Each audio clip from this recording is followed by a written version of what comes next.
very first case that I worked on, I've spoken a little bit about this, but it was, at the height of what was going on in Kabul with the Taliban. And that family, he was detained by the Taliban. And we were frantically trying to call him because there was an opportunity for him to connect with TNF at a hotel and be able to get assistance on a flight. The Barron Hotel, right? Yeah. Right outside the Abbey Gate. Yeah, right outside. I know. I remember. Yeah. And by the way, the Abbey Gate was where the explosion was that tragically took the lives of 13 of our service members. Yeah. So, but I remember. Yeah. So our communication had been cut off with him because he had been detained. And then in addition to that, the Taliban were shutting down cell phone towers. And so the reception was really spotty. And all we could do was pray. I just remember that feeling of like, please, Father in heaven, whatever your will is, let it be done. But if you can, please help this family. Please help us. Right. Help this family. And I thought I knew what was the right movement to be able to go to the Barron Hotel. And that family thought that the right move was to go to Abbey Gate. I found out later. So he was detained by the Taliban, and his wife had gone back to the safe house that they were hiding in, and she was just terrified and paralyzed in fear.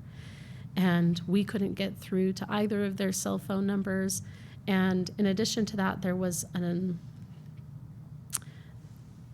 they had been contacted to wait there to be picked up by a team to be taken to the airport.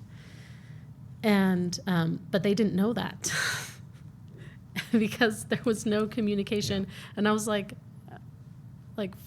Father in heaven, this is in your hands. Just all we can do is pray for them.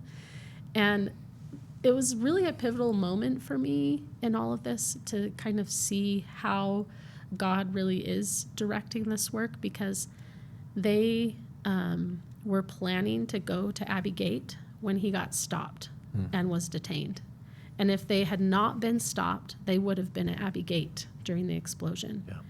So he was detained, and he said, for some reason, after the 6 hours of being detained, they just were like, you can go. And he's like, I don't know why. Yeah.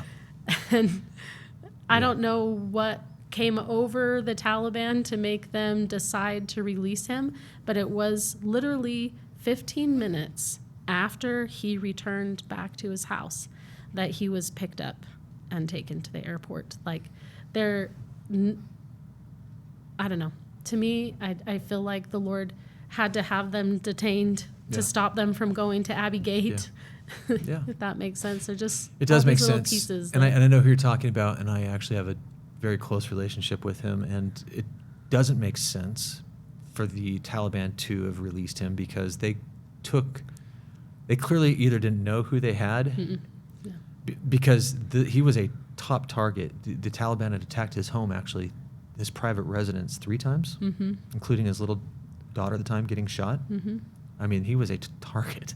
So that's nothing short of a miracle. And even after he had an office, and he has film of this, a friend went in and filmed it, but the Taliban went in and spray painted all over the walls in his office, death to that person. Wow. And they trashed the office that he worked at. Oh, evil people. They're so evil.